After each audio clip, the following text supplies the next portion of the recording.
ہے نا. یعنی کیا ٹرائنگل ہے؟ ایک ٹرائنگل جو کہ بانیان ہے کہ جو مجلس اپنے گھر میں برپا کر رہا ہے. دوسرا کون ہے کہ جو ذکر کر رہا ہے وہاں پر آ کر. اور تیسرا وہ کہ جو مجلس میں شرکت کرنے کے لیے آ رہا ہے. تو یعنی ہمیں یہ پتہ ہونا چاہیے کہ جو اصول ہیں، جو رول ہیں، وہ کیا ہیں اس مجلس کو برپا کرنے کے. 3 باتیں انشاءاللہ آج کی درس کی حد تک آپ کی خدمت میں معنوی اثر پذیری کے طور پر بیان کریں. دیکھیں 3 چیزیں ایسی کہ جن کا مجالس میں خیال رکھنا. اس میں پہلی چیز کون سی ہے کہ حسین ابن علی یعنی امام حسین علیہ السلام کی تحریک کے مقاصد کو بیان کرنا. نمبر 1. ابھی میں اس کی ڈیٹیل آپ کی خدمت میں بیان کروں گی. پہلی چیز کون سی ہے؟ امام مظلوم علیہ السلام کی تحریک کے مقاصد کو بیان کرنا. اور دوسری چیز یہ کہ ان مجالس کے بارے میں ہمارے ائمہ کرام کی کیا کیا ہدایات ہیں، ان کی کیا کیا روایات ہیں، ہمیں ان کا خیال رکھنا. خوب. تیسری چیز کون سی ہے؟ اس عزاداری کے بارے میں، ان مجالس کے بارے میں ہمارے علماء کی کیا ہدایات ہیں، ان کی کیا تاکیدات ہیں، ہمیں اس کا خیال رکھنا. خوب. یہ 3 چیزیں اگر میں یہ کہوں کہ یہ تینوں چیزیں جو ہیں یہ رول کہہ لیں آپ اس کو، اصول کہہ لیں آپ اس کو، ان مجالس کا پلر کہہ لیں، یا یہ کہیں کہ یہ معنوی اثر پذیری، یہ تینوں چیزیں ہیں. بیان یہ تینوں کی تینوں چیزیں مجالس میں ہونی چاہیے. پہلی چیز کون سی ہے جب ہم بات کرتے ہیں کہ امام کی تحریک کربلا کا مقصد کیا؟ دیکھیں قطع نظر اس کے کہ جب آپ منبر پر ہیں، یہ میرا موضوع نہیں ہے لیکن پھر صرف ایک جملہ آپ کی خدمت میں بیان کروں کہ دیکھیں جب منبر پر آپ آتی ہیں تو بہت ساری چیزوں کا آپ کو خیال رکھنا پڑتا ہے. کون سی چیزوں کا خیال؟ پہلی چیز آپ نے یہ خیال رکھنا ہے کہ دیکھیں جب آپ منبر پر ہوتی ہیں تو جو 1 گھنٹہ آپ منبر پر موجود ہیں، وہ 1 گھنٹہ یقیناً آپ پروردگار عالم کے ہاں صرف اپنے 1 گھنٹے کا حساب نہیں دیں گی، بلکہ سامنے جتنے افراد مجمع میں موجود ہیں، سارے کے سارے افراد ہیں، ان کا آپ نے 1 گھنٹہ جو ہے وہ آپ نے حساب دینا ہے. ٹھیک ہے؟ نمبر 1 بات. نمبر 2 بات یہ کہ آپ نے کسی کو پوائنٹ آؤٹ نہیں کرنا. آپ نے کسی قسم کا جو طنز ہے وہ آپ نے نہیں کرنا. ٹھیک ہے؟ یہ باتیں خیال رکھے ہوئے انشاءاللہ تعالیٰ آپ آئیے کس کی طرف کہ امام کی تحریک کربلا کا مقصد کیا تھا. یہ بیان ہونا گھروں میں ضروری ہے. نمبر 1 بات یہ کہ پتہ ہونا چاہیے کہ امام کی تحریک کربلا کا اصلاً مقصد ہی کیا تھا. یعنی حدود الہی کا پامال ہونا. دیکھتا جب امام دیکھ رہے تھے کہ یزید کون ہے، کہ فاسق ہے، فاجر ہے، آپ سب کو پتہ ہے کہ وہ ایک امت کے لیے جب حکومت میں جب وہ آ گیا تو اس کو کیا ہوا کہ اس کی بیعت امام نے ارشاد فرمایا کہ ممکن نہیں ہے کسی طرح. ٹھیک ہے نا؟ یعنی اس کی بیعت ممکن نہیں ہے. اور پھر یہاں پر ارشاد کے مولا فرماتے ہیں کہ نہ صرف ایسا نہیں ہے کہ اس کی بیعت ممکن نہیں ہے، بلکہ یہاں پر خاموش رہنا بھی ناقابل قبول تھا. لہٰذا امام علیہ السلام نے جب اقدام اٹھایا تو ہم کو اور آپ کو اس تحریک کا مقصد امام کے پتہ ہونا چاہیے. پہلی بات یہ کہ اس تحریک کا مقصد ہم کو کیسے پتہ چلے؟ دیکھیں امام نے جو اقدامات اٹھائے ہیں ان میں سب سے پہلی چیز ہم کو اور آپ کو پتہ ہونا چاہیے کہ امام کے فرامین کیا ہیں. یعنی جب تحریک آپ نے کربلا کی چلائی ہے، مقصد آپ نے بتائے، امام کے فرامین کیا ہیں، امام کے وہ اس دوران لکھے گئے یا ریسیو کیے گئے جو مکتوبات ہیں اس میں کیا کیا باتیں بیان ہو رہی ہیں. پھر سب سے اہم ترین چیز یہ کہ جو امام کے خطبات ہیں، آپ توجہ رکھیے گا کہ یہ خطبات امام کے بہت اہم ترین ہیں. وہ خطبہ کے جو خاص طور پر جو امام کی اس تحریک کو بیان کر رہا ہے، امام کے مقصد کو بیان کر رہا ہے. آپ دیکھیں بہت ساری چیزیں ہمارے سامنے ہوتی ہیں، امام کے خطبات بہت سارے ہیں، لیکن مقصد امام نے جس خطبے کے اندر بیان کیا، کیا وہ کربلا میں آ کے دیا؟ نہیں عزیزان. کیا امام نے مکہ کے اندر دیا؟ کہا نہیں، مکہ کے اندر بھی نہیں دیا. کہا پھر کہاں دیا؟ مدینہ کے اندر دیا. کہا مدینہ کے اندر بھی چلتے ہوئے نہیں دیا، بلکہ آپ نے یہ خطبہ، ایک خطبہ جو دیا وہ ولید کے دربار میں دیا. دیکھیں یہ مقصد آپ کو پتہ ہونا چاہیے. جب تک اس مقصد سے آشنائی نہیں ہوگی، اس مقصد سے آپ کو پتہ نہیں ہوگا تو آپ کے ذہن امام حسین علیہ السلام کی تحریک کے لیے آپ اس کو نہیں کر سکیں گے. ٹھیک ہے؟ تو مقصد کیا؟ امام علیہ السلام نے سب سے پہلا خطبہ کہاں پر دیا؟ خطبہ دیا ولید کے دربار میں، اور بہت مختصر سا خطبہ، لیکن امام کا بہترین خطبہ، اس کا صرف ایک جملہ آپ کی خدمت میں. یعنی یہ امام حسین علیہ السلام کی جو تحریک ہے عزیزان، اس کا مقصد امام حسین علیہ السلام کا سب سے پہلے اول ترین میرے اور آپ کے ذہنوں میں واضح، جیسا کہ میں نے ابھی آپ کی خدمت میں عرض کیا کہ تحریک کس طرح پتہ چلی، مکہ میں نہیں پتہ چلی، امام نے یعنی جب چل چکے ہیں تب نہیں بتایا، کربلا میں نہیں بتایا، مکہ میں نہیں بتایا، مدینہ میں بھی اس وقت اپنے خطبات میں امام نے اپنی تحریک کو بالکل واضح کر دیا، اپنے مقصد کو بالکل واضح اور روشن کر دیا۔ کس طرح سے کیا کہ دیکھیں ولید کے دربار میں صرف ایک جملہ آپ کی خدمت میں بیان کرنا کہ امام حسین علیہ السلام نے کیا ارشاد فرمایا کہ مجھ جیسا اس جیسے کی بیعت نہیں کر سکتا۔ یہ ایک جملہ آپ کے لیے سمجھنا بہت زیادہ ضروری ہے امام کا۔ امام نے یہ نہیں کہا کہ مجھ حسین جیسا اس یزید جیسے کی، نہیں کہا کہ مجھ جیسا، یعنی رہتی دنیا تک امام نے گویا یہ اپنا مقصد بتا دیا کہ دیکھو قیامت تک اب جتنے شیعہ ہوں گے، جتنے مومن ہوں گے، جتنے انسان ہوں گے، سب جو مجھ جیسا ہوگا، حسینیت جیسا ہوگا، وہ یزیدیت جیسے کی بیعت ہرگز نہیں کر سکتا۔ نمبر ایک بات۔ نمبر دو بات یہ کہ وہ خطبہ امام کا کہ جب امام نکلے ہیں تو امام نے جملہ کون سا کہا، اپنی تحریک کا مقصد امام نے بتایا، کہا کہ میرا نکلنا کسی فساد کی بنا پر نہیں ہے، میرا نکلنا کسی سیر و تفریح کی بنا پر نہیں ہے، میرا نکلنا جو ہے وہ کسی کا رنجش کے لیے، کسی دل دکانے کے لیے نہیں ہے، بلکہ امام نے بہت واضح طور پر 3 موقف جو ہے وہ اپنے بیان کیے۔ آپ غور کیجئے کہ تحریک کربلا کا مقصد اب امام کب بیان کر رہے ہیں، ایسا نہیں ہے کہ بند کمرے میں امام نے بیان کیا، بلکہ امام نے اپنی تحریک کا مقصد جو ہے وہ لوگوں میں، بھرے مجمع میں سامنے امام نے بیان کیا، کہا کہ میرا نکلنا ان چیزوں کی وجہ سے نہیں ہے۔ تو نکلنا پھر امام کا کیا ہے؟ 3 باتیں امام نے اپنے وہاں پر بیان کی مقصد کے طور پر عزیزان۔ پہلی بات کون سی امام نے بیان کی اپنی تحریک کا مقصد؟ پہلا کہا کہ میں اپنے نانا کے دین کو بچانے کے لیے نکل رہا ہوں، نمبر 1 بات۔ دوسرا جملہ مولا نے یہ ارشاد فرمایا کہ میں اپنے بابا کی سیرت کو امپلیمنٹ کرنے کے لیے، یعنی اس کو نافذ کرنے کے لیے نکل رہا ہوں۔ اور تیسرا مقصد، اہم ترین مقصد، کہ جو آپ کے بھی کام کا ہے، میرے بھی کام کا ہے، جو فرش عزا پر آنے والی بیویاں ہیں سب کے کام کا ہے۔ مولا نے ارشاد فرمایا کہ میرا نکلنے کا مقصد امر بالمعروف و نہی عن المنکر ہے، یعنی مقصد یہی ہے نا عزاداری کا۔ اس تینوں جملوں کو اگر میں اور آپ سمجھ جائیں عزیزان تو یقیناً ہم کو اور آپ کو امام کی تحریک کا مقصد ہم کو اور آپ کو پتہ چل جائے گا۔ یہ خطبات کو ہم نے اور آپ نے پڑھنا، ان کو امام کے فرامین کو پڑھنا، مکتوبات جو لکھے گئے ان کو پڑھنا، پہلی چیز اثر پذیری کے لیے، یہ معنوی اثر پذیری کے لیے بہت زیادہ ضروری ہے۔ خوب دوسرا جو اصول ہے، دوسرا جو پلر ہے وہ کون سا ہے؟ کہ ائمہ کرام کی جو ہدایات ہیں، ائمہ کرام کی جو روایات ہیں، اس عزاداری کے لیے، ان مجالس کے لیے ہم کو اور آپ کو پتہ ہونا چاہیے کہ گھروں میں ہونے والی مجالس کی جو اثر پذیری بڑھانے کے لیے یہ اصول ہے کہ ہمیں ائمہ کرام کی روایات جو اس کے لیے مجالس کے لیے آئی ہیں وہ ہم کو پتہ ہو۔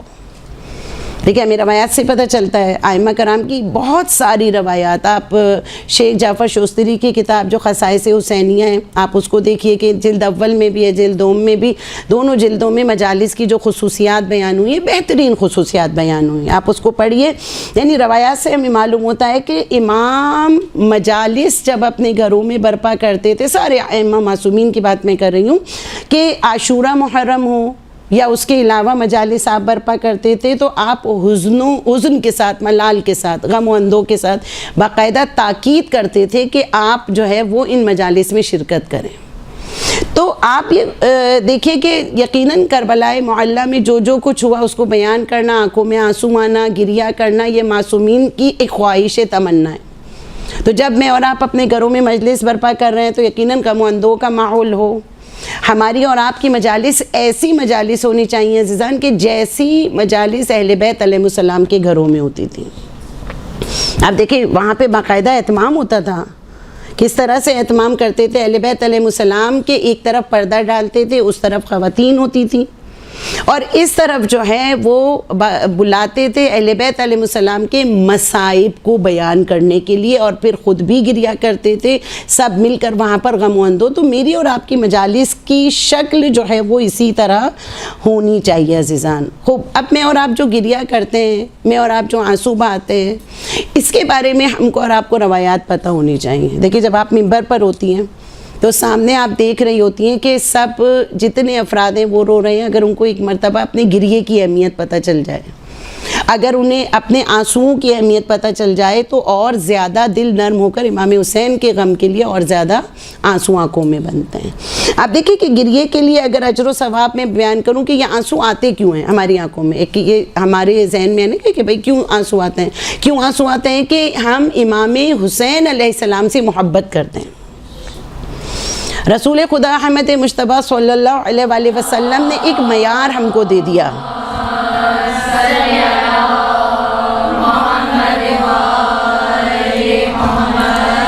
کہ اللہ کے رسول نے ایک معیار دے دیا، ایک فارمولہ ہم کو اور آپ کو دے دیا۔ کیا فارمولہ دے دیا؟ کہ احب اللہ من احب حسین۔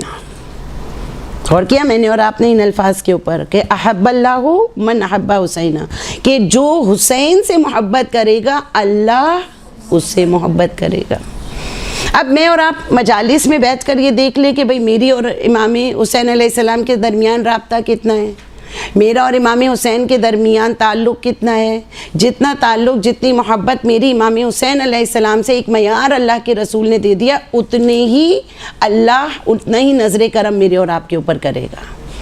آپ دیکھیں کہ یہ آنسو جو میری اور آپ کی آنکھوں میں آ رہے ہیں، اہل بیت علیہ السلام کی تاکید کتنی ان آنسوؤں کے بارے میں ہے کہ دیکھیں ایک چیز یہ ہوتی ہے کہ آنسوؤں کا بننا، میں نے کوئی شہید ایسا نہیں دیکھا، آپ بھی یقیناً تائید کریں گی کہ کوئی دنیا میں شہید ایسا نہیں ہے کہ جس کے لیے اس طرح گریہ کیا جاتا ہو، یا اس کا اجر و ثواب اس قدر اہل بیت علیہ السلام کی روایات میں ہم کو ملتا ہو۔ کیا کہ اگر آنکھوں میں آنسو بن رہے ہیں، ابھی بہے نہیں ہیں گالوں کے اوپر، آنسو ابھی بن رہے ہیں، وہ آنسو جیسے ہی بنتے ہیں، مولا کی روایت کیا ہے کہ خدا کی نظر کرم آپ کے اوپر ہو جاتی ہے۔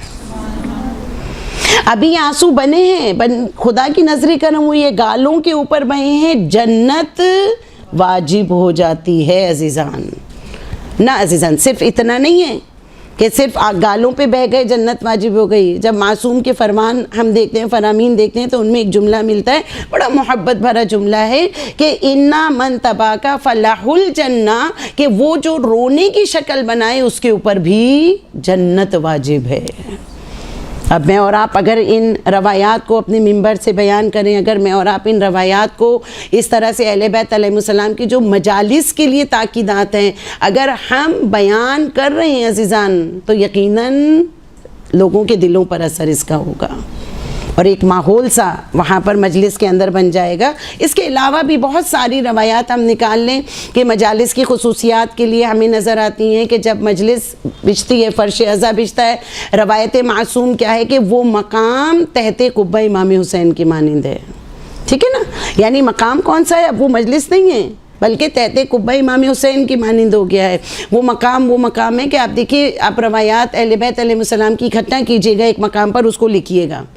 اب یہ ایک ہوم ورک بھی آپ لوگوں کا ہو گیا کہ آپ خصائص حسینیہ کو دیکھیے گا، اس کے علاوہ آپ کتابوں کو دیکھیے گا کہ جو مجالس کی فضیلتیں بیان ہوئی ہیں آپ ان کو ایک مقام پر اکٹھا کیجئے گا، جو آنسوؤں کی گریے کی روایات ہیں ان کو ایک مقام پر اکٹھا کیجئے گا۔ آپ کا یہ آج کے درس کا ایک ہوم ورک ہو گیا یہ۔ خوب، اب ہم یہ دیکھیں کہ یہاں پر جو آنسوؤں کے بارے میں روایت ہمیں اہل بیت علیہ السلام کی ہدایات مل رہی ہیں مجالس کے لیے بہت ساری ہیں، کہ جب یہ فرش بچتا ہے تو کیا ہوتا ہے کہ چچے امام کی روایت ہم کو نظر آتی ہے کہ 3 طرح کے کام ہوتے ہیں، کہ ایک چیز کا نزول ہوتا ہے، ایک چیز کا صعود ہوتا ہے، پھر ایک چیز کا نزول ہوتا ہے۔ اب یقیناً سامنے والا متوجہ ہو گیا، کہا مولا یہ بتائیے کہ کون سی چیز کا نزول ہوتا ہے، کون سی چیز کا صعود ہوتا ہے، اور پھر کون سی چیز کا دوبارہ نزول ہوتا ہے۔ اب غور کیجئے گا، مولا ارشاد فرماتے ہیں، کہتے ہیں جیسے ہی ہمارے جد کی فرش عزا تم بچھاتے ہو، آسمان سے فرشتوں کا نزول اس مقام پر ہو جاتا ہے، اور پھر اس کے بعد کیا کہا؟ صعود، سعود کیا مطلب اوپر اٹھتی ہے کچھ، اس کا جو تم آہو بکا تم کرتے ہو اس فرش عزا پر آ کر مولا ارشاد فرماتے ہیں وہ فرشتے لے کر اوپر تمہارے نامہ اعمال کی جانب آسمان کی طرف چلے جاتے ہیں۔ کہا پھر اس کے بعد کیا، پھر اس فرش پر خدا کی رحمتیں اور برکتیں نازل ہوتی ہیں۔ یعنی آپ غور کیجئے کہ جب ہم ان روایات کو ایک مقام پر اکٹھا کرتے ہیں جو مجالس کے حوالے سے، پھر وہ مشہور ترین روایت کہ امام زامین و سامین، امام حشدم، امام علی الرضا علیہ الصلوۃ والسلام،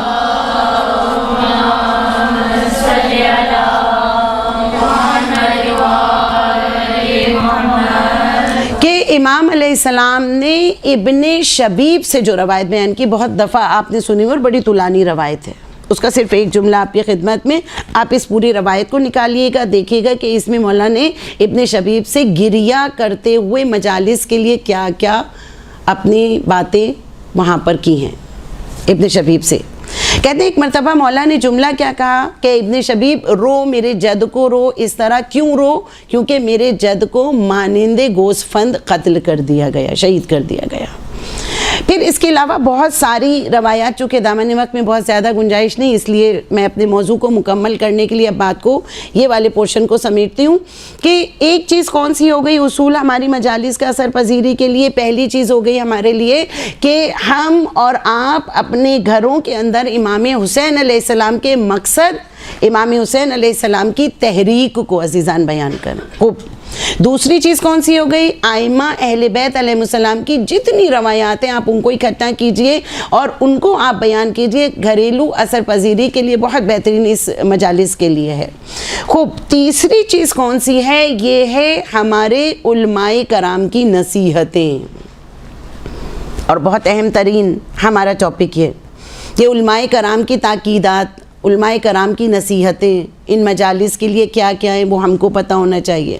خوب، اگر ہم ماضی میں جا کر دیکھیں تو واقعاً عزاداری کے لیے ہمارے جید علماء نے بہت قدم آگے بڑھائے ہیں۔ آپ دیکھیں کہ کس طرح سے جہاں عزاداری ہو رہی ہو وہاں سے عزاداری کے لیے انہوں نے احکامات، باقاعدہ آیت اللہ سیستانی کے بارے میں بھی آپ کو پتہ ہے کہ شاعر حسینیہ کے نام سے ان کی باقاعدہ جب شروع ہوتا ہے محرم تو پورا ان کا بیان آتا ہے کہ آپ نے کیا کیا کیا کیا کرنا ہے، اور فقہی مسائل کے طور پر بھی انشاءاللہ بھی میں آگے آپ کی خدمت میں بیان کروں گی کہ پوری ڈیٹیل آ رہی ہوتی ہے، کیونکہ یہ مجالس اتنی اہم ہیں کہ یہ علماء ان کی جو تاکیدات ہیں یہ ماضی میں بھی ہم دیکھتے ہیں تو انہوں نے عزاداری کو کس طرح سے خصوصی اہتمام کیا کہ غیر شرعی رسوم سے ان عزاداری کو انہی علماء نے پاک کیا ہے نا۔ ہم ماضی میں دیکھتے ہیں کہ غیر شرعی رسوم جو ہیں ان سے پاک کرنے والے یہ علماء ہیں، نامناسب اخراجات جتنے زیادہ اخراجات ہیں ان سے بھی پاک کرنے والے یہ علماء، انہوں نے تاکید کی کہ نہیں بہت سادہ طریقے سے مجالس برپا کرو، پھر تبرکات میں بہت زیادہ دکھاوا نہ ہو، بہت زیادہ ایسا نہ ہو کہ تم اپنے چادر سے باہر پاؤں کو نکال کر تبرک کا انتظام کر رہے ہو، نہیں، یہ ساری چیزیں بتانے والی کون سی ذات ہے، یہ ہمارے علماء کی ذات ہے عزیزان۔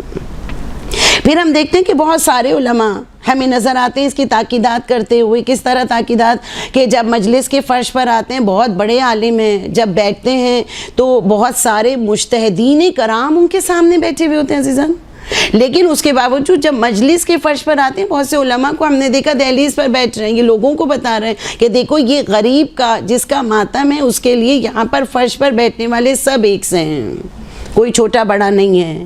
باقاعدہ علماء جب آتے ہیں فرش کے اوپر تو آنے کے بعد کیا کرتے ہیں، آپ نے دیکھا کہ وہاں پر خدمتگار بن جاتے ہیں، چائے کے کپ کبھی اٹھا کر رکھ رہے ہیں، کبھی پانی کا گلاس اٹھا کر رکھ رہے ہیں، کبھی کسی کو پیاس لگ رہی ہے خود سے پانی پیش کر رہے ہیں، چائے پیش کر رہے ہیں۔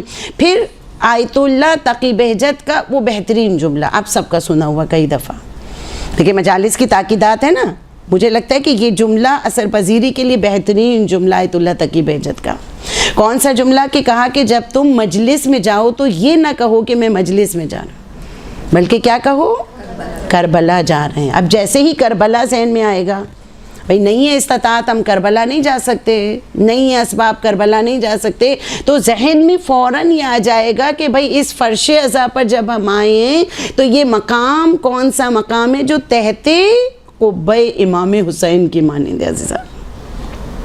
تو ہم دیکھیں کہ یہ جو علماء ہیں ان کا کردار، ان کی نصیحتیں، ان کی ہدایات ہمارے لیے بڑی ایک ہیلپ فل ہیں ان مجالس کے لیے.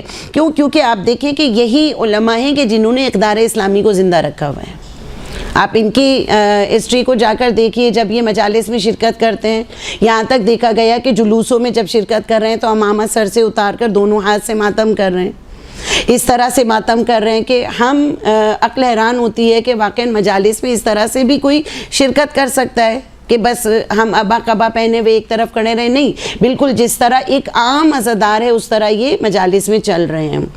تو تیسری چیز کون سی رول ہمارا ہو گیا یہاں پر؟ پہلی چیز کون سی ہو گئی؟ اب آپ لوگ بتائیے. پہلی چیز امام حسین علیہ السلام کی تحریک کا مقصد جو ہے وہ بیان کرنا. دوسری چیز ائمہ اہل بیت علیہ السلام کی احادیث کو بیان کرنا عزیزان. پھر اس کے بعد تیسری چیز جو ہے وہ ہماری کون سی ہے؟ علماء کرام کی تاکیدات. جو علماء کرام ہمیں نصیحتیں کر رہے ہیں اس کے بارے میں ہم کو دیکھنا. دیکھیں یہ چیز کون سی ہو گئی؟ یہ گھریلو مجالس جو ہماری ہوتی ہیں اس میں معنوی طور پر اثر پذیر ہیں. تحریک کا مقصد میں نے بیان کیا، یقیناً معنویت میں اضافہ ہوا. ہم کو بیان کرنا چاہیے، اپنی ہر مجلس میں امام کی مقصد کو بیان کرنا چاہیے. دوسری چیز جو ہے اہل بیت علیہ السلام کی روایات بھی بہت ساری ہیں، وہ بھی بیان کرنا چاہیے. تیسری چیز جو ہے وہ ائمہ جو ہمارے علماء کرام ہیں ان کی تاکیدات. خوب، اس کے بعد پھر آ جائیے اثر پذیری کے لیے ظاہری طور پر اقدامات میں اور آپ کیا کر رہے ہیں. یہ تو معنوی تین ہو گئے ہمارے اور آپ کے سامنے. ہم نے علماء کے بارے میں دیکھا، ہم نے ائمہ کرام کے بارے میں دیکھا. یہ ہو گئے کون سے؟ جو معنوی اثر پذیری. خوب، ظاہری اثر پذیری کس طرح سے ہم بیان کریں کہ وہ چند اقدامات ہیں کہ جو ہم اپنی مجالس میں ہم کو کرنا چاہیے ظاہری طور پر. دیکھیے بہت ساری چیزیں اس میں ہوتی ہیں، لیکن کچھ چیزیں میں آپ کی خدمت میں بیان کروں. کیونکہ یہ مجالس کون سی مجالس ہیں کہ ان مجالس کے لیے بہار الانوار کی روایت آپ کی خدمت میں پیش کروں. چھٹے امام جعفر صادق علیہ السلام صلی علی محمد کہ چھٹے امام یہ ارشاد فرماتے ہیں، کہتے ہیں اب دیکھیے جملے امام کے کتنے بہترین جملے ہیں. کبھی کبھار امام کے جملے اس طرح موٹیویشنل میرے اور آپ کے لیے ہو جاتے ہیں کہ ہم یہ سوچتے ہیں کہ واقعاً امام نے جو جملے کہے ہیں یہ کلام امام ہی ہو سکتا ہے. امام ارشاد فرماتے ہیں، کہتے ہیں کہ جب تم آپس میں ملاقات کرو. انداز دیکھیں کتنا خوبصورت امام کا ہے. مولا ارشاد فرماتے ہیں کہ جب تم آپس میں ملاقات کرو، آپس میں ایک دوسرے سے باتیں کرو، تو باتوں ہی باتوں میں جو کوئی ہمارے علوم کا احیا کرے پروردگار عالم اس کے اوپر نظر رحمت ڈالتا ہے، نظر کرم ڈالتا ہے. یعنی دیکھیں کہ صرف ایسا نہیں ہے. اب دیکھیں مجالس میں جب میں اور آپ آتے ہیں تو ایک دوسرے سے ملاقات کا ذریعہ ہے نا. ہم ایک دوسرے سے کیا ہوتا ہے کہ ذاکرہ بیٹھی ہوئی ہوتی ہے، گفتگو کر رہی ہوتی ہے، سامنے والا اس کی گفتگو کو سن رہا ہوتا ہے، اس کی بات کو سن رہا ہوتا ہے. تو مولا ارشاد فرماتے ہیں کہ جب تمہاری گفتگو ہو اور گفتگو ایسی گفتگو ہو کہ جو ہمارے امر کا احیا ہو رہا ہو، جو ہمارے امور کو زندہ کر رہا ہو. تو آپ میں سے کوئی بتا سکتا ہے کہ یہ امر کا احیا ہونا کیا ہے، یہ امور کا احیا ہونا کیا ہے؟ تعلیمات کو عام کرنا. تعلیمات کو عام کرنا. مثلاً کون سی تعلیمات؟ جو ائمہ نے ہمیں دی. یہی تو ائمہ نے دی. اور کوئی بتائے گا کہ کون سی یہ تعلیمات؟ یہ امور کا احیا کرنا کیا ہے ہمارے اور آپ کے لیے؟ جو اماموں نے فرمایا ہے تمام باتوں کے بارے میں اس کو بتانا. بالکل احادیث کی صورت میں، جو علماء کی تاکیدات احادیث کی صورت میں. دیکھیے ایک بات یاد رکھیے گا میری کہ جب کبھی ہم احادیث کو بیان کر رہے تو انشاءاللہ بھی جب مضامین کی بات میں کروں گی تو اس میں آپ کی خدمت میں یہ ساری باتیں میں بیان کروں گی. لیکن جب ہم احادیث معصومین کی بیان کر رہے ہوتے ہیں تو علماء اس کے بارے میں ایک جملہ یہ کہتے ہیں کہ ایک احادیث کا ظاہری پہلو ہے، یعنی ایک جو ظاہری الفاظ ہیں وہ ٹھیک ہے نا، جو ظاہری الفاظ ہمارے اور آپ کے سامنے کہتے ہیں وہ ظاہری الفاظ جب آپ پڑھ رہے ہوتے ہیں اس کا ثواب اپنے مقام پر آپ کو ہے.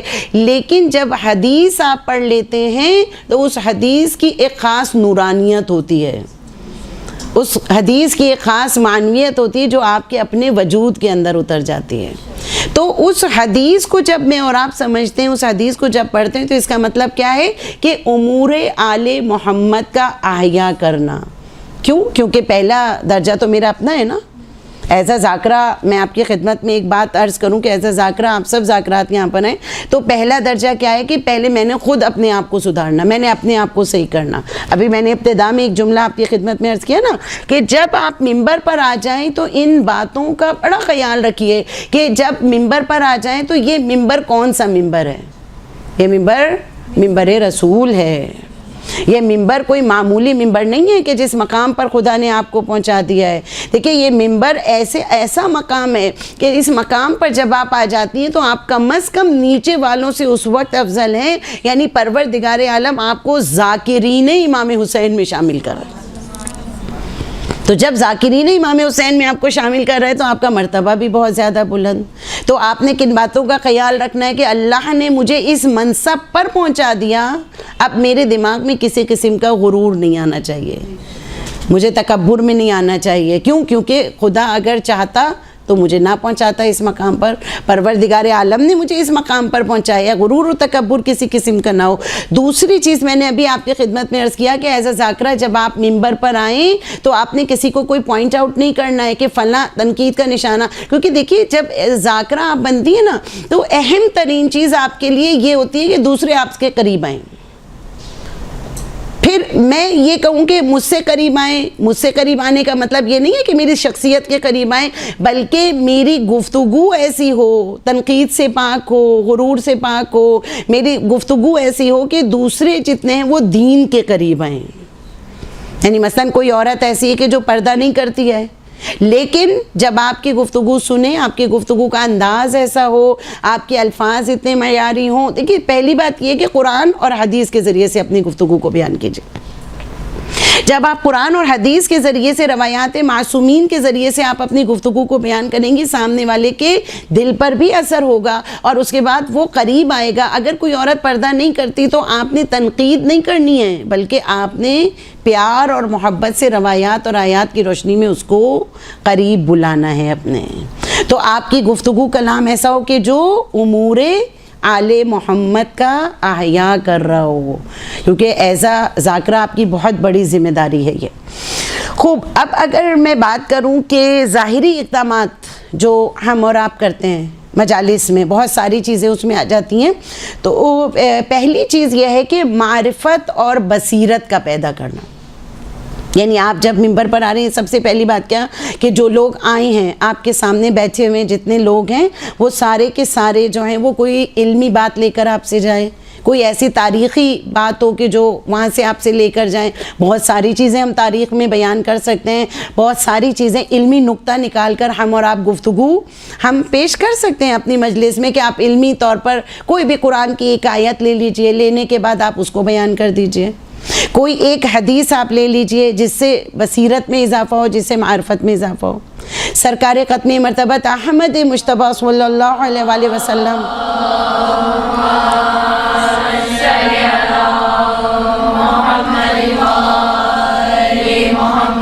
کہ آپ کا ایک بہترین جملہ, اور کون سا جملہ آپ کی حدیث, بہترین حدیث کہ ماتا ولم یعرف امام زمانہ ماتا میتدن جاہلیہ. کہ آپ دیکھیں کہ جس نے اپنے زمانے کے امام کی معرفت کو حاصل نہ کیا, اس کی موت کیسی ہو گئی؟ جاہلیت کی ہو گئی.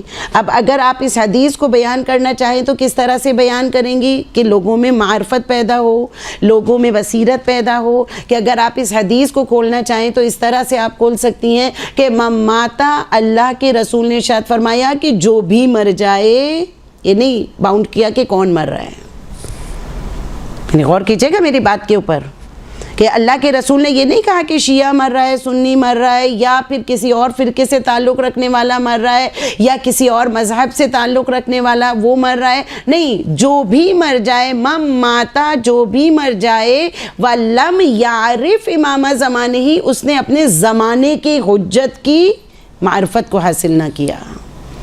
اب یہ معرفت کیا ہے کہ زمانے کے امام کی معرفت کو اگر اس نے حاصل نہیں کیا, اب چاہے کوئی بھی مرے, اگر زمانے کے امام کی معرفت کو اس نے حاصل نہیں کیا, ماتا میتتن جاہلیہ, کہ اس کی موت کون سی ہوگی؟ جاہلیت کی موت ہوگی. اب یہ آپ نے لوگوں کے اندر روشناس لوگوں کو کرانا ہے کہ دیکھیں زمانے کے امام کی محبت, زمانے کے امام کی معرفت کیا ہے. جو مقصد تخلیق کائنات ہیں، جو وجہ بقائے کائنات ہیں، ان کی معرفت کو پیدا کرنا آپ کا کام ہے لوگوں کے درمیان. آپ جی سوال ہے کہ جی مجلس کا آغاز کہاں سے کیا جائے؟ کیا مجلس کے فضائل سے کیا جائے؟ ٹھیک ہے، کیونکہ یہ میرا موضوع نہیں ہے، لیکن میں ابھی آپ کو اس کا بھی بتاتی ہوں کہ کس طرح سے. بالکل بالکل، بہت اچھا سوال ہے، انشاءاللہ میں اس کا جواب بھی دیتی ہوں. دیکھیں، معرفت کے حوالے سے اس میں گفتگو یہ والی شامل ہم کر لیتے ہیں کہ سب سے پہلی بات تو میں نے ابھی کہا نا کہ آپ نے معرفت امام کی لوگوں کے اندر آپ نے اجاگر کرنی ہے، لوگوں کو یہ بتانا ہے کہ دیکھو بھئی تم نے جاہلیت کی موت نہیں مرنا، تم نے کچھ حاصل کر کے مرنا ہے. یہ کمال نہیں ہے کہ شیعہ گھرانے میں پیدا ہو گئے، یہ کمال نہیں ہے کہ ہم اور آپ ہمارے کانوں میں جو ہے اذان اقامت کہہ دی گئی. کمال یہ ہے کہ آپ نے اپنے زمانے کے امام کی معرفت کو حاصل کیا کہ نہیں کیا. تو ٹھیک ہے نا، زمانے کے امام کی معرفت. اور یہ کب ہوگا کہ جب ایک منبر پر آنے والی ذاکرہ یا خطیب جو ہے وہ اپنے مطالعے کو وسیع کرے، مختلف کتابوں کو پڑھیں. یقین جانیے کہ اگر آپ کہیں بھی جا رہی ہیں، آپ کے ہاتھ میں PDF کی صورت میں یا فزیکل اگر کوئی کتاب اگر آپ کے ہاتھ میں ہوگی، آپ جو پڑھیں گی، اللہ نے انسان کی فطرت یہ بنائی ہے کہ اس کے ذہن میں وہ چیز محفوظ ہو جاتی ہے. جب محفوظ ہو جائے گی آپ کے ذہن میں تو آپ خود بخود اس چیز کو منبر پر بارہا یہ تجربہ کیا گیا عزیزان اس بات کا کہ یہاں پر محفوظ ہو گئی. جب آپ منبر پر آئیں تو اللہ کی طرف سے وہ آپ کے ذہن میں آئی اور آپ نے اس کو منبر پر بیان کر دیا. خوب، اب یہ دیکھیے کہ ایک اثر پذیری کے لیے یہ والی چیز بھی ہم اس کو انکلیوڈ اس میں کر سکتے ہیں معرفت اور بصیرت میں، کہ معرفت پیدا کرنے کے لیے آپ کی جو تقریر ہے، جو حدیث، اس کا انداز کیا ہونا چاہیے. ہمیشہ جملہ میں کہتی ہوں، ابھی میں نے آپ سے کہا کہ امور آل محمد کا احیا کرنے کے لیے آپ کو منبر پہ اللہ نے بھیج دیا. اب آپ کی ذمہ داری شروع ہو گئی ہے، ٹھیک ہے نا. تو جب آپ اپنی حدیث کو شروع کریں، جب آپ اپنی ذاکری کو شروع کریں تو کوشش یہ کریں کہ قرآن کی ایک آیت کو آپ لیجئے ابتدا میں، حمد و ثنا کے بعد. اچھا، حمد و ثنا میں آپ نے کیا کرنا؟ حمد و ثنا میں کوئی دعاؤں کا مجموعہ امام کا صحیفہ کاملہ کا ہے، اس میں سے آپ حمد و ثنا لے لیجئے. مناجات امیر المومنین، بہترین مناجات، آپ اس میں سے آپ لے لیجئے. آپ جو نہج البلاغہ میں خطبہ نمبر 1 ہے، اس کی آپ ابتدائی الفاظ آپ دیکھیں، مولا کے بہترین خدا کی حمد و ثنا. آپ حمد و ثنا سے ہی لوگوں کے اوپر اثر پذیر ہو جائیں گی فوراً. یعنی جب آپ خدا کی صفات بتائیں، پھر روزانہ جو دعائیں ہم اور آپ پڑھتے ہیں نا، زیارات ہم اور آپ پڑھتے ہیں، ان زیارات کے ترجمے کو آپ لیجئے، مفاتیح الجنان سے نکال لیجئے آپ، اور ان کو آپ حمد و ثنا میں اپنے بیان کیجئے. اور اس کے بعد پھر آپ دیکھیں کہ شروع سے ہی ایک اثر ہونا شروع ہو جائے گا سب کے اوپر. اس کے بعد جب آپ ایک قرآن کی آیت لیتی ہیں، تو قرآن کی آیت لینے کے ساتھ کیا ہوتا ہے کہ آپ اس قرآن کی آیت کی تشریح بیان کر رہی ہیں. خوب اس بات کا دھیان رکھیے گا کہ قرآن کی آیت جب کبھی آپ کوئی لیں، پہلے اس کے اوپر کمانڈ حاصل کریں. پہلے آپ کو یہ پتہ ہونا چاہیے کہ عربی زیر زبر پیش کیا ہے. اس پر کمانڈ جب حاصل ہو جائے، اس کے بعد پھر آپ اس کی تفسیر کی طرف توجہ دیجیے. اور آسان کام ہے، یہ کوئی مشکل کام نہیں ہے، میرا موضوع نہیں ہے، لیکن پھر بھی میں تھوڑا سا یہ بیان کر دوں کہ یہ جو ہے یہ آسان کام ہے کہ آپ اس قرآن کی آیت کو بار بار آپ پڑھیے. پڑھنے کے بعد اس کو خود سے پینسل سے پوائنٹ آؤٹ کیجئے کہ آپ اس کے کتنے حصے اس قرآن کی آیت کے بنتے ہیں. جیسے میں نے ابھی حدیث کی تحلیل کرنا آپ کو بتائی کہ آپ نے کس طرح اس اللہ کے رسول کی حدیث کو آپ نے سامنے والے کو بیان کرنا ہے. بالکل اسی طرح مثال میں دوں، جیسے قرآن کی آیت آپ نے اٹھائی ہے، سورہ شورا کی آیت نمبر 23. کیا آیت ہے، یاد ہے کسی کو؟ قل لا اسألکم. ماشاءاللہ، ان کے صحت و سلامتی کے لیے درود پڑھ دیجئے گا ایک مرتبہ.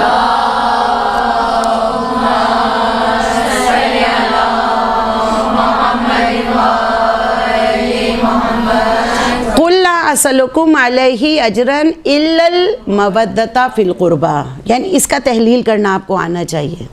ابتدائی طور پر اگر کوئی ذاکرہ ہے تو ایسی آسان آیات جو کہ آرام سے آپ کو یاد بھی ہو جائیں، آپ نے اٹھائی اس آیات کو اور اس کے بعد اس کی تحلیل کیجئے. قل، قل کیا مطلب ہو گیا کہ اے رسول آپ کہہ دیجئے، یعنی پروردگار عالم کس کے ذریعے سے کہلوا رہا ہے؟ اپنے حبیب کے ذریعے سے. قل لا اسألکم، میں کوئی سوال نہیں کرتا. کس کے لیے سوال نہیں کرتا؟ قل لا اسألکم علیہ اجرن، اپنی کوئی سوال نہیں کرتا میں، کس کا؟ اجر کا کوئی سوال نہیں کرتا. پھر کیا کہا؟ قل لا اسألکم علیہ اجرن الا، لفظ بیچ میں آ گیا کیا؟ الا المودۃ فی القربہ، سوائے اس کے کہ میرے اقربا سے مودت رکھو. تو اس کو 3 حصوں میں اس آیت کو آپ بیان کر سکتی ہیں. کس طرح؟ قل ایک میرے حبیب، اس کو آپ بیان کیجئے. لا اسألکم علیہ اجرن، اس کو بیان کیجئے. پھر اس کے بعد الا المودۃ فی القربہ، کس طرح کہ آپ نے مودت کو اگر بیان کرنا ہے تو آپ اس طرح سے بیان کر سکتے ہیں کہ دیکھیں محبت کے 2 درجے ہوتے ہیں. کون سا ہوتا ہے؟ ایک محبت ہوتا ہے، ایک مودت ہوتا ہے. کیا فرق ہے؟ دونوں میں فرق ہے نا، محبت اور مودت. کیوں؟ کیونکہ دیکھیں مودت بھی قرآن کا لفظ ہے. خدا نے خود محبت بھی قرآن کے اندر قل ان کنتم تحبون اللہ فاتبعونی کہہ کر، یحببکم اللہ کہہ کر خدا نے محبت کا ذکر بھی کیا ہے. اس کو کوٹ آپ کر سکتی ہیں. اس کے بعد پھر آپ کہیے خدا نے محبت کا ذکر کیا تو یہاں پر مودت کا ذکر کیوں کیا؟ اب غور کیجئے گا کہ مودت کا ذکر اس لیے کیا کہ محبت ایک ایسی چیز کا نام ہے کہ جو نفرت میں بھی تبدیل ہو جاتی ہے. نمبر 1 پوائنٹ، محبت نفرت میں بھی تبدیل ہو جاتی ہے. محبت وقت کے ساتھ آہستہ آہستہ ختم ہو سکتی ہے. محبت جو ہے مرنے کے بعد جو ہے وہ ختم ہو جائے گی، لیکن مودت محبت کے ایک ایسے درجے کو کہتے ہیں عزیزان کہ جو کبھی بھی نفرت میں تبدیل نہیں ہو سکتی، کبھی بھی نفرت میں تبدیل نہیں ہو سکتی. یہ مودت ایک ایسا درجہ ہے کہ جب مودت آپ کے قلب کے اندر پیدا ہو گئی تو مرنے تک وہ مودت ویسی ہی رہے گی، نہ اس میں کمی ہوگی نہ اس میں زیادتی ہوگی. زیادتی تو ہو سکتی ہے لیکن اس میں کمی نہیں ہو سکتی. پھر بالکل اسی طرح جب مودت کو دیکھیں کہ یہ واحد ایک ایسے درجے کو کہتے ہیں کہ جو مرنے کے بعد بھی جاری رہتا ہے. یعنی جب سامنے مولا کی شکل نظر آتی ہے، مولا کا جو ہے وہ چہرہ مبارکہ نظر آتا ہے موت کے وقت، کیا ہوتا ہے؟ یہ محبت، یہ مودت اور زیادہ بڑھ جایا کرتی ہے. تو اس ایک آیت کو لے کے، اور آپ کا جواب یہ ہے کہ اس ایک آیت کو لے کے جیسے آپ نے اس آیت کو بیان کیا، اس کے پیغامات کو بیان کیا، اور اس کے بعد آپ نے فضائل اس سے جوڑ کر، اور یہ یاد رکھیے فضائل کو روایات کی روشنی میں بیان کرنا ہے، واقعات کی روشنی میں بیان کرنا ہے. اور اسی طرح پھر آپ جب کنیکٹنگ مصائب سے کریں گے تو یقیناً مصائب کے کچھ آپ لیں گے الفاظ، اور اس کے بعد کوئی واقعہ ایسا ہو کہ جو کنیکٹنگ آپ مصائب سے کرنا چاہیں. بہت سارے واقعات، کرامات امام حسین کتاب اردو زبان میں بھی اب آ گئی ہے، ویسے تو فارسی زبان میں موجود ہے. جو کوئی فارسی آپ میں سے جانتا ہے فارسی؟ نہیں تو کوئی بات نہیں، اردو زبان میں بھی اب آ گئی ہے. آپ اس کو اردو زبان میں اپنے پاس آپ لے لیجئے، اور کرامات امام حسین میں سے کوئی بھی واقعہ آپ لیجئے، اور لینے کے بعد آپ اس کو مصائب سے رابطہ دے کر، ربط دے کر، اور مصائب پہ آپ آ جائیے. دیکھیں بالکل سیدھا آپ کو جملہ. اور یہ ساری چیزیں کیا ہوں گی؟ پہلے جو میں نے آپ کو اقدامات میں پہلا قدم آپ کو بتایا، کون سا؟ آپ کو بتایا معرفت اور بصیرت کا. ٹھیک ہے نا؟ یعنی آپ سامنے والے کے اندر کیا معرفت اور بصیرت اپنی، جب آپ کی بہت زیادہ آپ مطالعہ آپ کا وسیع ہوگا، آپ ہر وقت آپ پڑھ رہی ہوں گی، آپ کو معلوم ہوگا کہ بھئی فلاں، خاص طور پہ تاریخی طور پر آپ کے اندر کمانڈ ہونی چاہیے. آپ کو پتہ ہونا چاہیے کہ فلاں واقعہ جو ہوا وہ کس طرح ہوا. عموماً ہم اور آپ جو ہے واقع غدیر کے بارے میں تو بہت جانتے ہیں، اس کی جزیات کے بارے میں بھی جانتے ہیں، لیکن اگر میں بیعت عقبہ، بیعت کی آپ سے پوچھوں کہ بھئی بیعت کی تاریخ کیا ہے، بیعت جو کرتے ہیں امام حسین کی، ابھی میں نے ذکر کیا، اس کے علاوہ دعائے عہد میں بھی بیعت ہم اور آپ پڑھتے ہیں نا، بیعتوں عقدوں واحدوں، کہتے ہیں نا کہ ہم بیعت کر رہے ہیں، عہد کر رہے ہیں. تو یہ بیعت کیا ہے، عہد کیا ہے؟ بیعت کی تاریخ آپ کو پتہ ہونی چاہیے کہ بھئی بیعت، سب سے پہلی تاریخ اسلام میں بیعت کون سی ہوئی؟ بیعت عقبہ. اگر میں آپ سے کہوں بیعت عقبہ اول، بیعت عقبہ دوم، تو آپ کو یہ پتہ ہونا چاہیے بیعت عقبہ تھی کیا، عقبہ نام کس چیز کا ہے. تو یہ ساری چیزیں کمانڈ آپ کو پتہ ہونی چاہیے جب آپ لفظ بیعت کو دعائے عہد سے کبھی آپ اٹھا رہے ہوں. پھر آخری بیعت کب ہوئی؟ آخری بیعت یہی غدیر کے موقع پر. اللہ کے رسول نے کس کی؟ مولا کائنات کو جب امام بنایا تو آخری بیعت اس وقت میں کروائی ہے. تو یہاں سے لے کر جب آپ امام زمانہ علیہ السلام کی دعائے عہد کے بیعت پر آئیں گے، صلی علی محمد، تو یہ ساری کی ساری چیزیں جب آپ دیکھیں گی کہ یہ جو بیعت کا لفظ ہے، جب آپ اس کو آپ ڈیٹیل میں بیان کریں گی کہ یہ بیعت کا لفظ کیا ہے، چلا کہاں سے اور آخر کہاں پر ہوا، اور آج اگر ہم بیعت کر رہے ہیں اپنے زمانے کے امام کی، تو آج کی بیعت سے کیا مراد ہے؟ آج کی بیعت سے کیا مراد ہے کہ ہم اور آپ اپنے عمل میں، اپنے کردار میں امام علیہ السلام کے فرامین کو لائیں، یعنی میں اور آپ سچے اور حقیقی منتظر بن جائیں عزیزان. ٹھیک ہے، خوب معرفت اور بصیرت پیدا کرنا، پہلا جو اقدامات میں پہلا قدم ہے وہ کون سا ہے؟ میں نے اور آپ نے معرفت اور بصیرت کو سامنے پیدا کرنا. خوب، دوسری چیز کون سی ہے؟ دوسرا قدم یہ ہے احکامات کو بتانا، یعنی فقہی احکام کو آپ نے بتانا. دیکھیے فقہی احکام کے بارے میں وہی بات میں پھر دوبارہ کہوں گی کہ جو قرآن کی آیت کے لیے میں نے کہی ہے کہ پہلے آپ کو کمانڈ ہونا چاہیے، اس کو بار بار آپ ریپیٹ کیجئے، بار بار آپ پڑھیے، پڑھنے کے بعد آپ نے قرآن کی آیت کا تجزیہ اور تحلیل آپ نے کرنا ہے ممبر پر.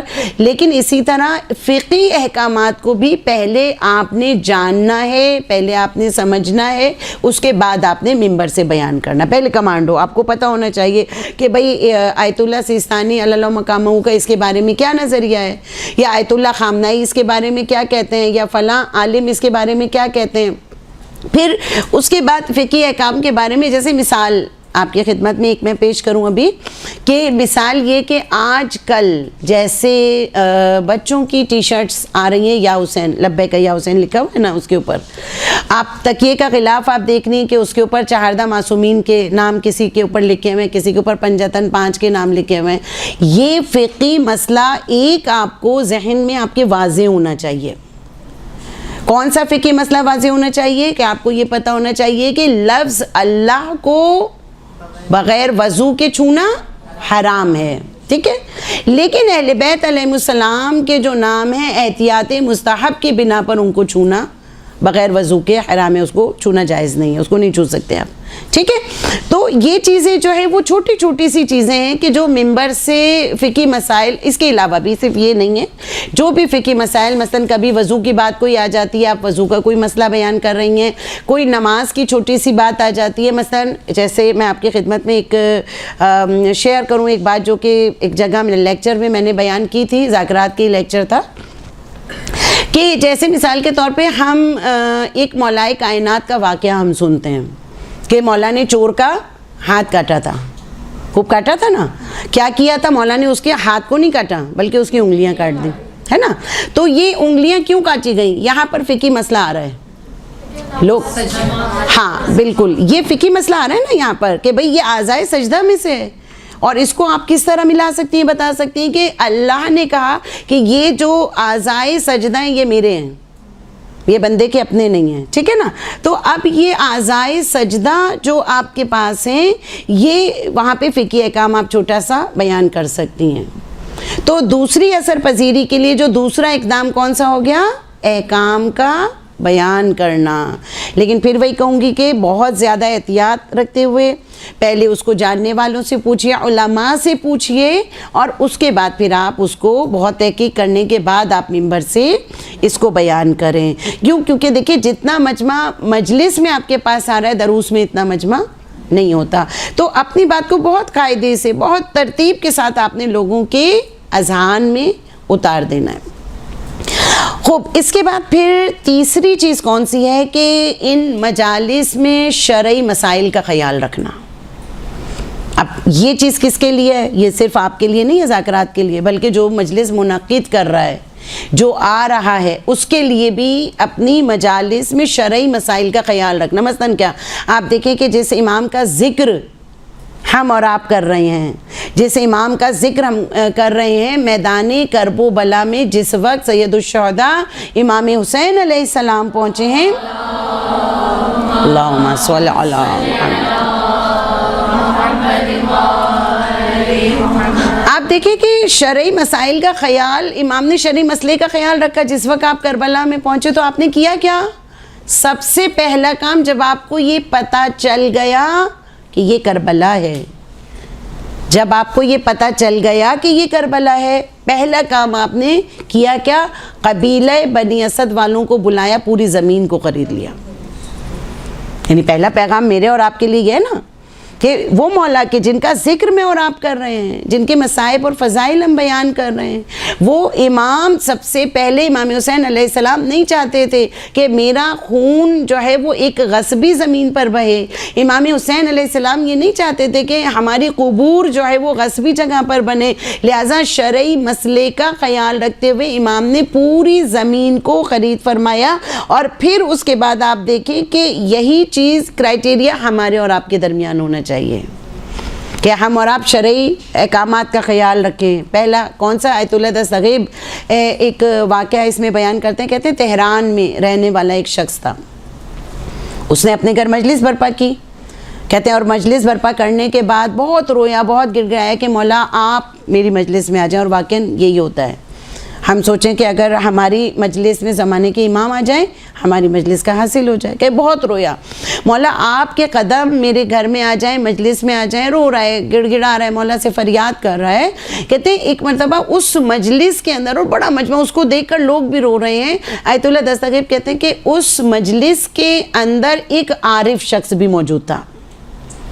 یعنی وہ اس کو احساس ہو گیا زمانے کے امام آئے ہیں، لیکن کہاں کھڑے ہیں؟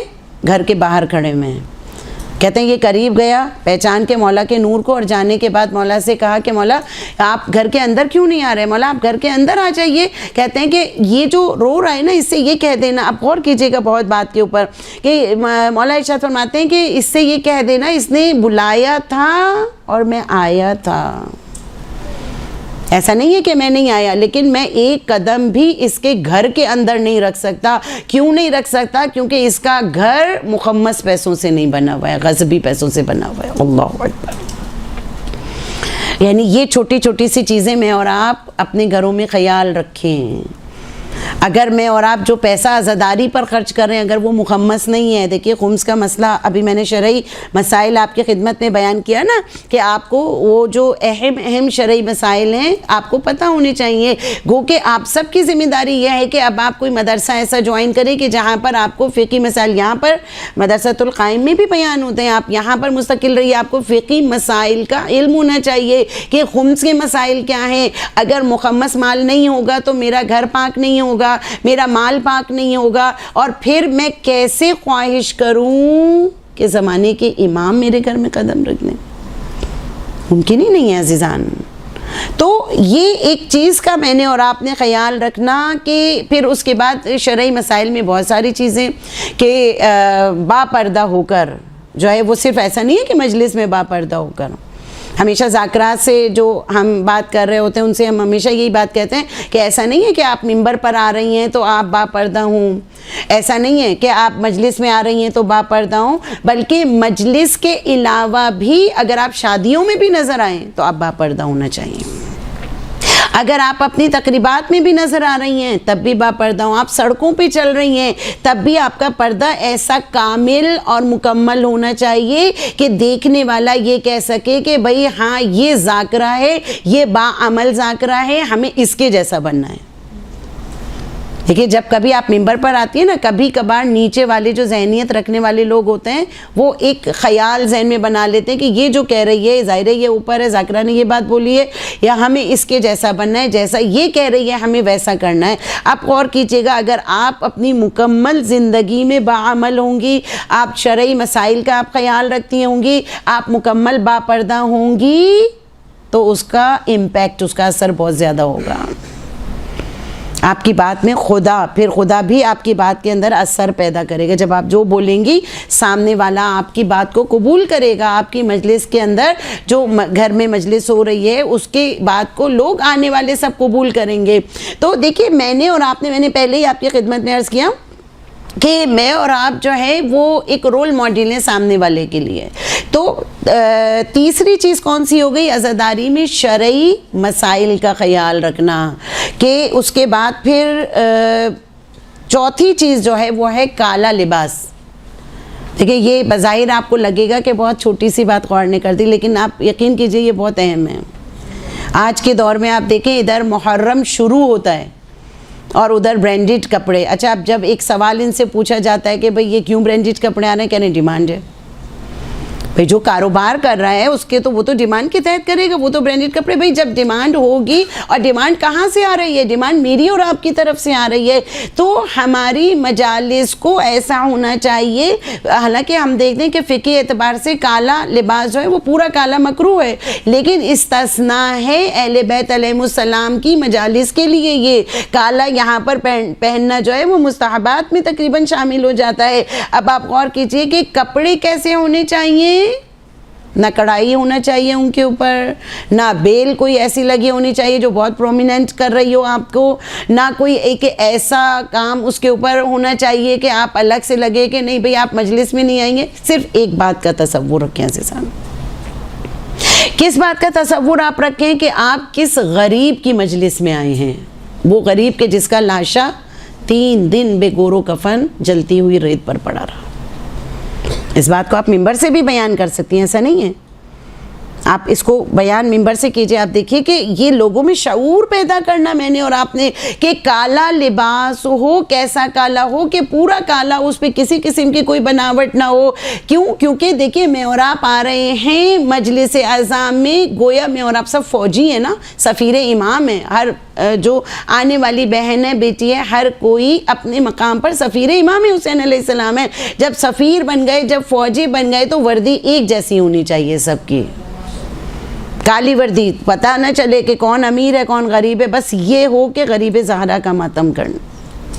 یہاں پر ایک جملہ آپ کی خدمت میں عرض کروں، آیت اللہ بشیر نجفی کا مجھے یاد آ رہا ہے کہ آیت اللہ بشیر نجفی جب ملاقات کرنے کے لیے ان سے گئے تو انہوں نے ایک جملہ یہ کہا کہ جب آنا نہ کربلا اور روضہ ابا عبداللہ پر جانا.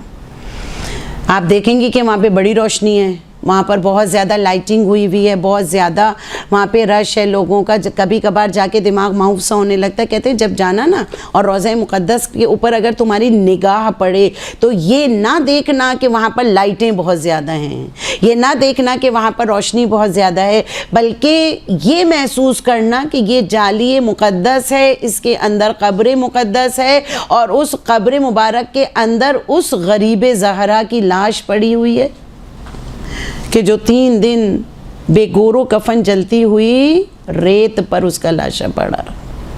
کیسے نہیں دل جو ہے وہ تبدیل ہوگا، رقیق قلب ہوگا.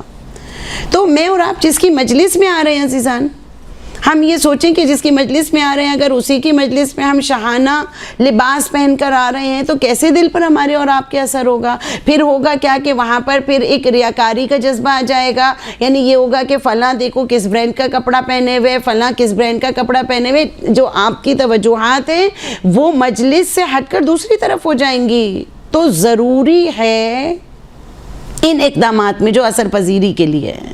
کالا لباس ہونا چاہیے، کالی سلیوز ہونی چاہیے، کالا مکنا ہونا چاہیے، کالا ساکس ہونا چاہیے، تاکہ ایک لگے کہ آپ سوگ کے عالم میں آپ بیٹھے ہوئے ہیں عزیزان.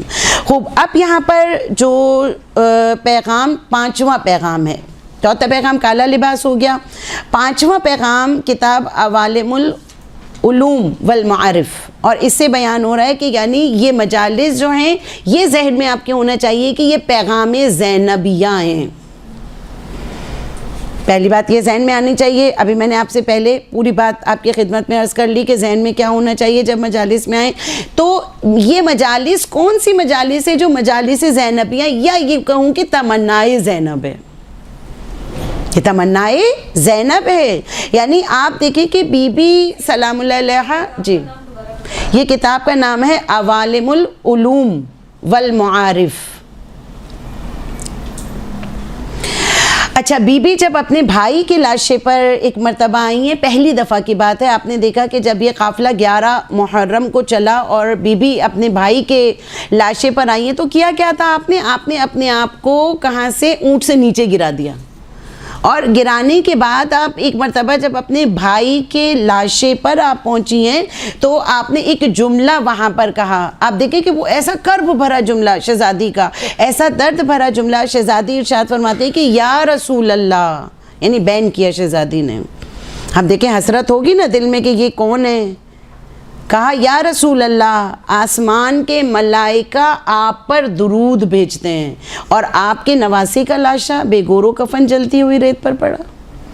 کہتے ہیں اس کے بعد بی بی نے جو جملے کہے اور اس کے بعد آخری جملہ بی بی کا کیا تھا, خدایا ہماری اس قربانی کو اپنی بارگاہ میں قبول فرما. آپ غور کیجئے کہ شہزادی کا جملہ جو ہے, ثانیہ زہرا کا جملہ کتنا اہم ترین میرے اور آپ کے لیے ہے کہ یہ وہ شہزادی ہیں کہ جو ابھی تھوڑی دیر پہلے اکبر کے لاشے کو اپنے بھائی کے ساتھ اٹھا چکے ہیں. آپ نے 72 لاشیں دیکھے ہیں, آپ نے اپنے بھائی کا لاشا بھی دیکھا ہے, اور اس کے باوجود شہزادی کا جملہ کہ بار الہ میری اس قربانی کو اپنی بارگاہ میں تو قبول فرما. وہ میں اور آپ یہ دیکھیں کہ میں اور آپ جب فرش ازا پر آ گئے تو ہم نے اور آپ نے بھی تو کچھ قربانیاں دینی ہے نا. یہ مجالس کیا ہے, پیغام زینبی ہیں. ہم نے قربانیاں دینی ہے, اپنی انا کی قربانی دینی ہے, ہم نے اپنے گناہوں کو اپنے آپ سے دور کرنا ہے. ہم نے آ کر یہاں پر مجلس عزا کے فرش پر جس وقت میں اور آپ آ گئے, بی بی زینب کے اس پیغام کو سمجھے کہ اتنی بڑی بڑی قربانیاں دینے کے بعد بی بی ایک جملہ کہہ رہی ہے, بار الہ ہماری اس حقیر سی قربانی کو اپنی بارگاہ میں قبول فرما.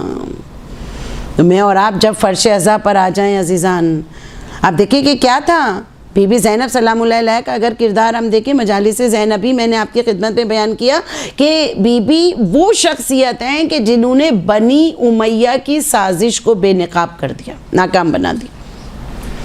آپ کو پتہ ہے نا کہ بی بی نے کس طرح ناکام بنایا. اب کہتے ہیں نا ایک جملہ ہم تاریخ کا یہ پڑھتے ہیں, بڑا اچھا جملہ, کہ کربلا میں ختم ہو جاتی اگر بی بی زینب اور چوتھے امام کا وجود نہ ہوتا.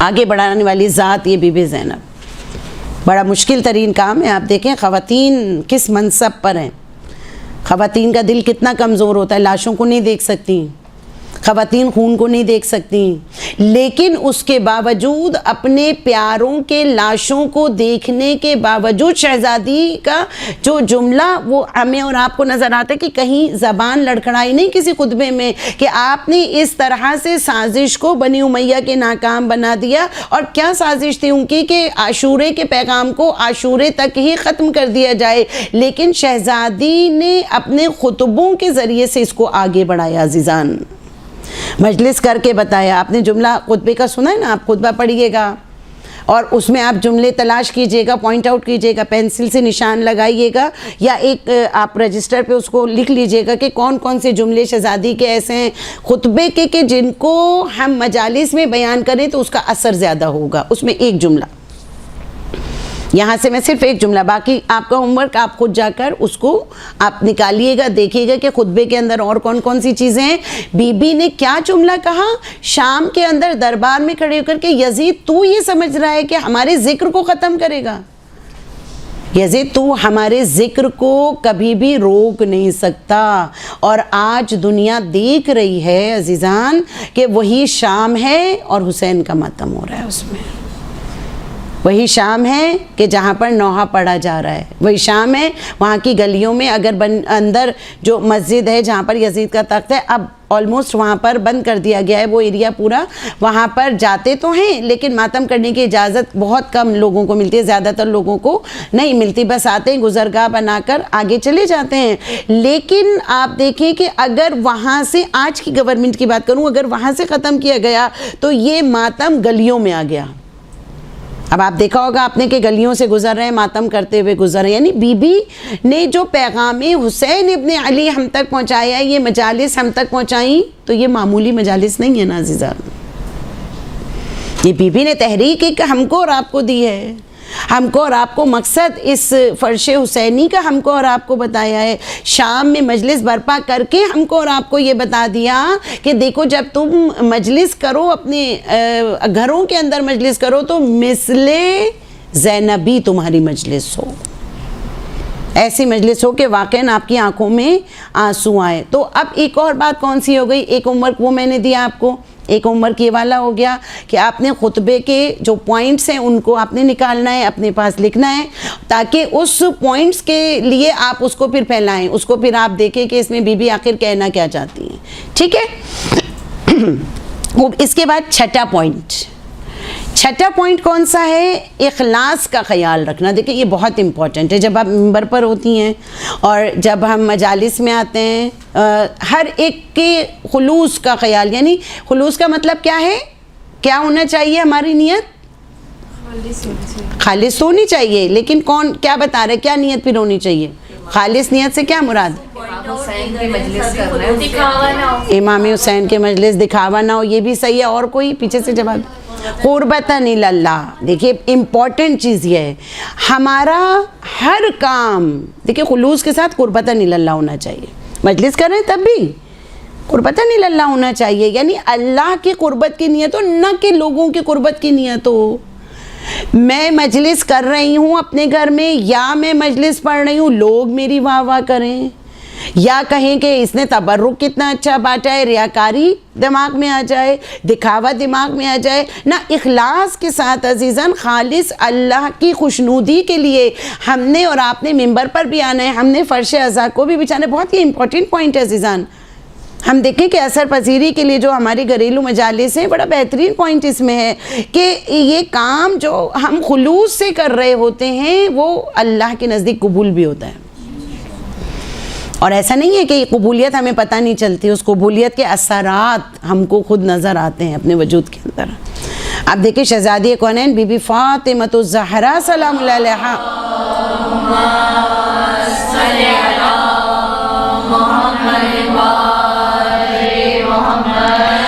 کہ بی بی کا ایک جملہ، یقین جانیے اگر آپ مجھ سے پوچھیں تو میرا پسندیدہ جملہ بی بی کا یہ والا جملہ ہے. بی بی کی حدیث بڑی بہترین حدیث ہے، اور بی بی نے ایک معیار ہم کو اور آپ کو دیا. کیا معیار دیا؟ بی بی ارشاد فرماتی ہیں کہ تم اپنی عبادتوں میں خلوص پروردگار عالم کی طرف بھیجو، خدا بہترین مصلحت کو تمہارے اوپر نازل کرے گا. کتنا بہترین جملہ کہ یعنی اگر میرا اور آپ کا خلوص خدا کی طرف جا رہا ہے تو بہترین مصلحتیں پروردگار عالم کی میرے اور آپ کے لیے نازل ہو رہی ہیں. آپ دیکھیں میری اور آپ کی زندگی سنور جائے گی اگر میں اور آپ بہترین خلوص کے ساتھ کام کریں.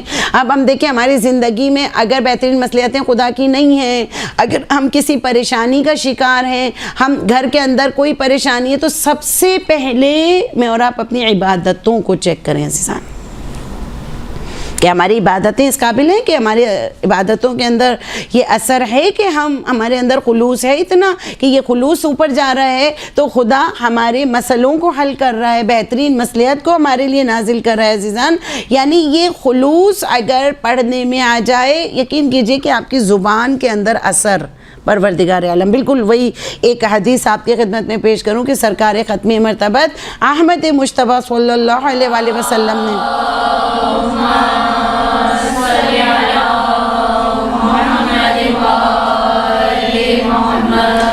آپ کی سب کی سنی ہوئی حدیث، لیکن بہترین حدیث کہ جو کوئی اپنے آپ کو 40 دن کے لیے کسے خدا سے خالص کر لیتا ہے، مخلص کر لیتا ہے، پروردگار عالم اس کی زبان پر حکمت کے سرچشموں کو جاری کر دیتا ہے. خوب سنا ہے نا آپ نے یہ جملہ کہ اگر 40 دن اپنے آپ کو، پھر میں اور آپ تو کتنے خوش نصیب ہے کہ اللہ نے ہمیں 40 تک 40 دن ویسے ہی ایام عزا کے عطا کر دیے. اگر میں اور آپ جب سے چاند محرم کا نظر آیا تب سے لے کر اگر 40 دن تک اپنے آپ کو مخصوص کر لیں، اپنے آپ کو خالص کر لیں، خاص طور پر جو ذاکرات ہیں اگر وہ اپنے آپ کو مخلص ہو کر قربتاً اللہ اس منبر پر اگر بیٹھ رہی ہیں، اپنے تمام الفاظ کی حفاظت کر رہی ہیں، اپنی تمام چیزوں کی حفاظت کر رہی ہیں، تو پروردگار عالم یقین جانیے کہ اس زبان کے اندر وہ تاثیر پیدا کرے گا کہ لوگوں کے دل پر جا کر آپ کی بات لگے گی، لوگ جو ہے وہ آپ کی بات پر عمل کریں گے. 40 دن کے لیے اپنے آپ کو مخصوص کر لیجئے. کیونکہ خلوص بہت زیادہ، دیکھیں ریاکاری، دکھاوا، ان سے عزاداری، ان سے مجالس کو بالکل میں نے اور آپ نے دور رکھنا. ٹھیک ہے. خوب.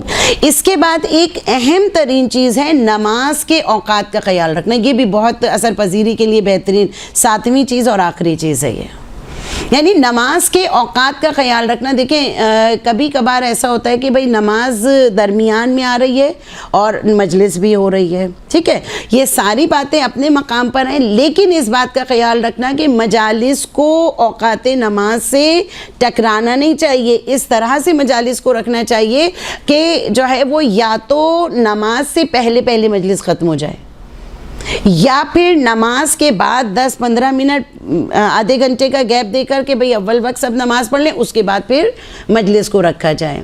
تو اثر پذیری کے لیے یہ چیز جو نماز کے اوقات کا خیال رکھنا عزیزان یہ بہت زیادہ ہے. کیونکہ دیکھیں ہم جب زیارت پڑھتے ہیں امام حسین علیہ السلام کی, تو اس میں ایک جملہ ہم کہتے ہیں نا کہ اشہد انک قد اقمت الصلاۃ و آتیت الزکوٰۃ, کہ گواہی دیتا ہوں میں کیا, کہ آپ نماز کو قائم کرنے والے. وہ امام حسین کے جو نماز کو قائم کرنے والے ہیں انہی کی مجلس اگر میں اور آپ کر رہے ہیں, تو اگر نماز کے اور مجلس کے وقت کو آپس میں کلیش کر رہے ہیں تو یہ بھی صحیح نہیں ہے, مناسب نہیں ہے. تو نماز کے اوقات کا خاص طور پر ہم نے خیال رکھنا عزیزان. خوب, اس کے بعد پھر جو موضوع ہے یہ ہو گئی کون سی چیزیں کہ جو اثر پذیری کے لیے اقدامات ہمارے ہیں. 3 چیزیں میں نے بیان کی کہ معنوی اثرات کے لیے, اور 7 چیزیں وہ بیان کی کہ جو ظاہری اثر انگیزی تھی ہماری اور آپ کی. اب خوب, آپ نے جب مجلس اپنی تیار کرنی ہے, آپ نے اپنے مختلف ظاہر ہے, کبھی آپ عشرے کی مجلس پڑھ رہی ہوتی ہیں, کبھی آپ سالانہ مجلس پڑھ رہی ہوتی ہیں, تو اس میں مضامین کیسے ہونے چاہیے, ٹھیک ہے. خوب, مضامین کے حوالے سے بہت اہم ہماری گفتگو ہوتی ہے. ہمارے پاس جب ایام اعزا شروع ہو رہے ہوتے ہیں تو بڑے فون آ رہے ہوتے ہیں ذاکرات کے کہ غور مضامین بتا دیجئے کہ ہمیں کیا رکھنا چاہیے, عنوان کیا رکھنا چاہیے, ٹاپک کیا رکھنا چاہیے. دیکھیں ٹاپک ہم موضوع جو بھی رکھیں مجلس کا, لیکن ایک بات کا آپ کے ذہن میں خیال رہے کہ اس موضوع کے اندر زمانے کے امام مہدی علیہ السلام کا ذکر ضرور ہو.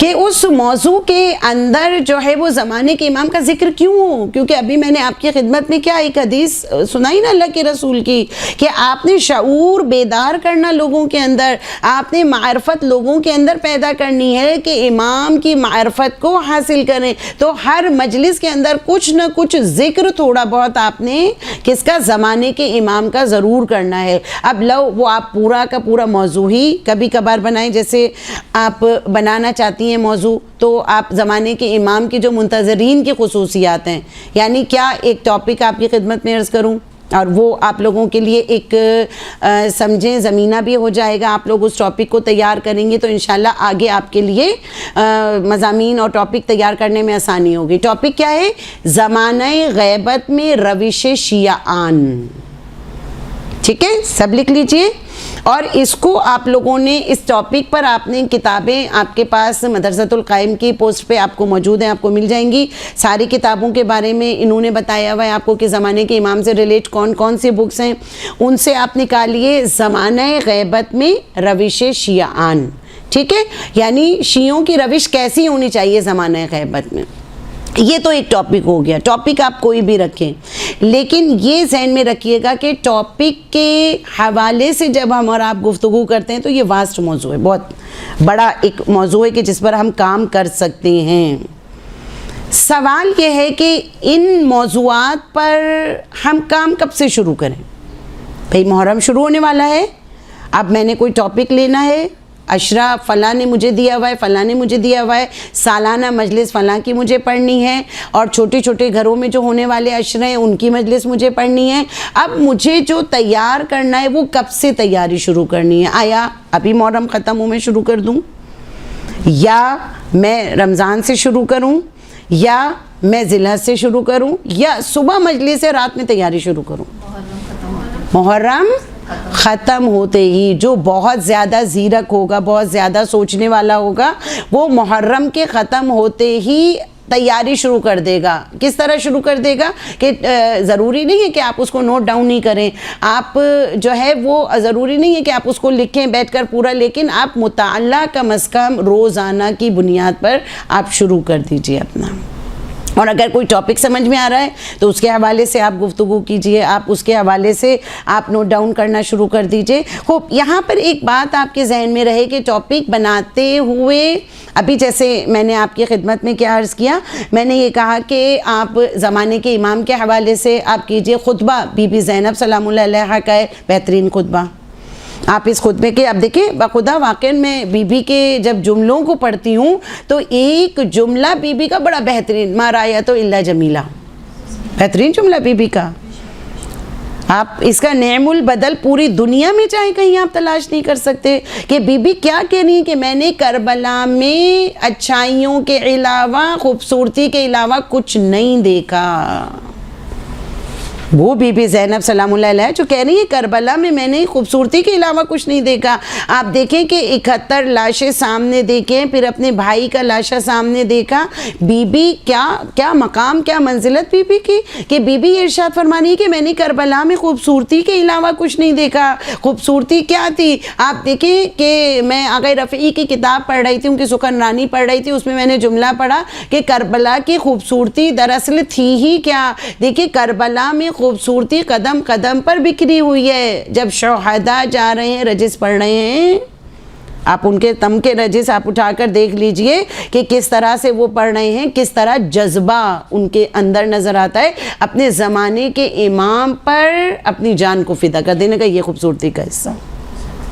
آپ دیکھیں شب عاشور ہر کوئی اپنے زمانے کے امام کے اوپر اپنی جان فدا کرنے پر تیار. مثال آپ کے سامنے جو ہے وہ ہلال کی مثال سامنے ہے کہ جب امام چلے ہیں تو کیا ہوا, ہلال پیچھے پیچھے امام کے چلیں. شب عاشور کا ہلال آپ میرے پیچھے پیچھے کیوں آ گئے ہیں؟ کہتے ہیں ایک مرتبہ کیا کہا امام نے, یہ جو ہے وہ ہلال آپ میرے پیچھے کیوں؟ نے کہا مولا میں یہ دیکھ رہا ہوں کہ آپ جو ہے وہ تھوڑا سا ویرانے میں جا رہے ہیں, تو کہیں ایسا نہ ہو کہ کوئی دشمن آپ کو نقصان پہنچا دے. اللہ اکبر. یعنی جذبہ آپ دیکھیں, یہ خوبصورتی کربلا کی ہے. آج میرا اور آپ کا جذبہ اپنے زمانے کے امام کے لیے ایسا ہے کیا میں اور آپ ایسے جان فدا کرنے کے لیے تیار؟ پھر اس کے بعد ایک چیز آپ اور دیکھیے کہ کربلا معلیٰ میں ماؤں کا کردار کتنا بہترین.